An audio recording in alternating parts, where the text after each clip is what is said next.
Eh bien, si vous écoutez le Premier ministre aujourd'hui, le pays va se voir refuser la possibilité de s'exprimer par le biais d'une élection générale. Quant à savoir s'ils sont d'accord avec la vision d'Andy Burnham pour le pays, et en effet, avec son plan sur 10 ans dont il ne cesse de parler. Plus tard cette année, je présenterai un nouveau plan pour la Grande-Bretagne, un plan sur 10 ans, la Grande-Bretagne, un plan sur 10 ans, en traçant une voie depuis là où nous en sommes aujourd'hui, jusqu'à l'endroit où je crois que nous voulons tous que la Grande-Bretagne soit, d'où que nous venions, quel que soit le parti que nous soutenons.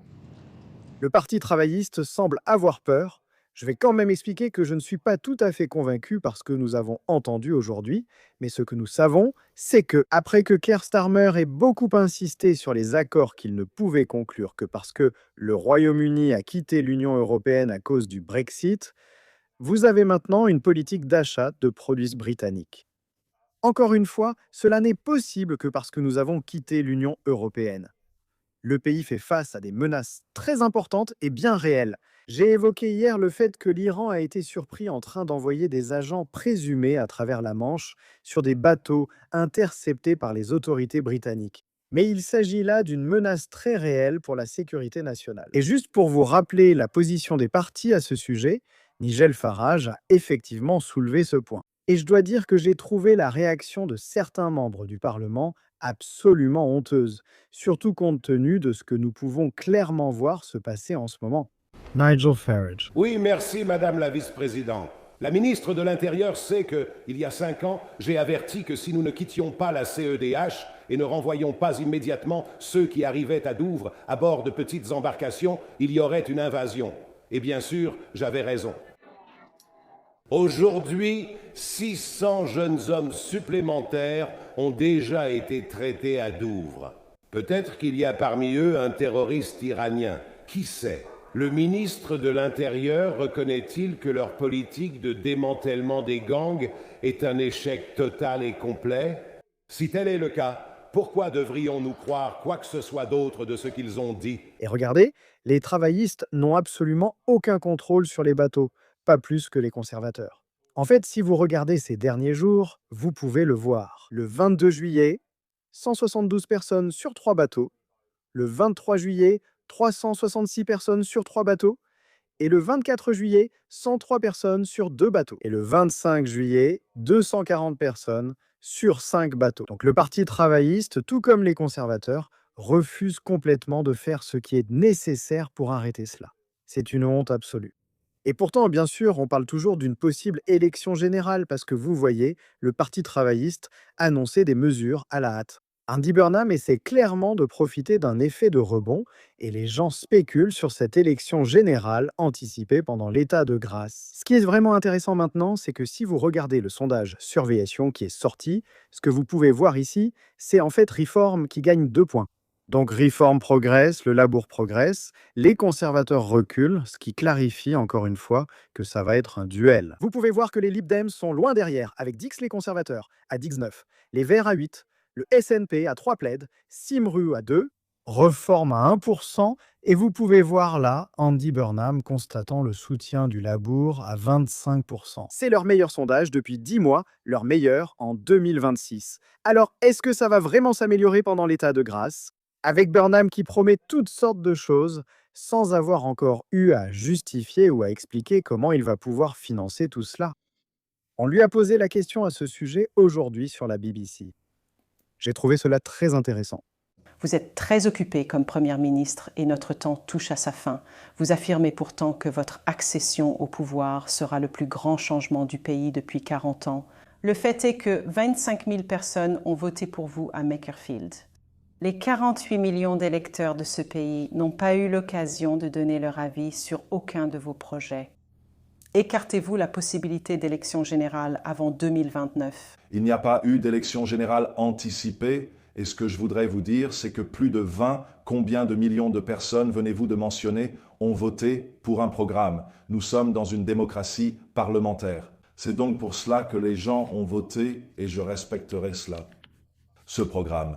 Et vous savez, évidemment, je me suis présenté devant les électeurs à Makerfield. Au moment où je me suis présenté à l'élection partielle, les gens disaient « Mon Dieu, cette circonscription a voté Reform en mai. C'est un risque. » Je suis allé à la rencontre des électeurs et je suis allé frapper à ces portes. Donc, vous savez, je l'ai fait. J'ai le soutien de mes collègues au Parlement, c'est une démocratie parlementaire. Voilà la situation. L'exclure. Eh bien, je vais l'exclure. Oui, il n'y aura pas d'élections générales anticipées. Je ne pense pas que les gens le veuillent. Vous savez, les sondages d'opinion pourraient dire que certains le veulent, d'autres non. Mais ce que je veux surtout dire, c'est que certains le veulent, d'autres non. Mais la chose la plus importante, c'est que je pense que ce que je dois surtout faire, c'est amener la Grande-Bretagne à se concentrer sur le fait de remettre le pays sur les rails, de le ramener là où il doit être, de le faire fonctionner. Je veux dire, écoutez, il y a deux façons de voir les choses, n'est-ce pas? Vous pouvez penser que Burnham est sincère ou comme moi, vous pouvez considérer qu'une élection anticipée est probable. Bien sûr, le Premier ministre et chef du Parti travailliste dirait cela, non? Il ne va rien dire d'autre. Il va essayer de provoquer un vote surprise plus tard cette année, peut-être même l'année prochaine. J'ai trouvé étrange qu'ils disent qu'il n'y a pas de demande d'élection anticipée, alors que Burnham a remporté l'élection partielle de Monkfield sans faire campagne sur le manifeste du Parti travailliste, et n'était même pas député à la dernière élection générale. Vous voyez ici que dire que les gens ne veulent pas d'élection générale est absurde. Vous pouvez voir très clairement, si vous regardez les véritables études, ce que les gens ont réellement dit à propos d'une élection générale dans ce pays. Il y a très clairement un énorme soutien en faveur d'une élection générale. Nier cela, c'est être totalement détaché de la réalité ou dans le déni. Nous savons aussi qu'un rebond du Parti travailliste dans les sondages, lié à l'état de grâce, pourrait être leur seul espoir. C'est pourquoi je pense que Burnham pourrait encore le faire, car un sondage du UK Polling Report a trouvé que Reform était le parti le plus populaire. Mais en termes de sièges, selon leurs calculs, selon leurs projections, le Parti travailliste pourrait recevoir moins de voix, mais plus de sièges, donc il pourrait obtenir 22% des voix contre 25% pour Reform. Mais comme vous pouvez le voir, le Parti travailliste se retrouverait avec 209 députés contre 149 pour Reform. Et comme je l'ai dit, je pense toujours qu'avec une analyse sérieuse de cette frénésie de dépenses, tout commence à s'effondrer. Voici un autre extrait d'Andy Burnham s'exprimant aujourd'hui à la BBC. Dites-moi si vous pensez que Burnham manœuvre ici. Si la réalité est qu'il va organiser des élections générales anticipées ou non. Mais une chose est sûre, je pense que l'état de grâce de Burnham ne va pas durer très longtemps. Une fois que les gens commenceront à regarder les chiffres, les dépenses, les coûts. Lorsque vous étiez chancelier de l'Échiquier, il était ministre de la Défense. Il a dit très clairement noir sur blanc que notre pays ne serait pas en sécurité à moins que le Premier ministre ne s'engage à consacrer 3% du revenu national à la défense d'ici 2030. Allez-vous promettre de nous protéger ici et maintenant? J'ai nommé mon neveu. Chancelier, très conscient de ce qu'il avait dit, de l'importance cruciale des dépenses de défense et de la position qu'il avait prise à ce sujet. Le premier défi auquel nous sommes tous deux confrontés est de garantir que le plan d'investissement dans la défense soit entièrement financé. Et c'est ce qui nous attend immédiatement et nous devons régler cela d'ici au budget. Plus tard cette année, Il a dit précisément, il y a un engagement spécifique que John Healey a mis noir sur blanc, à savoir que cela doit être de 3% d'ici 2030.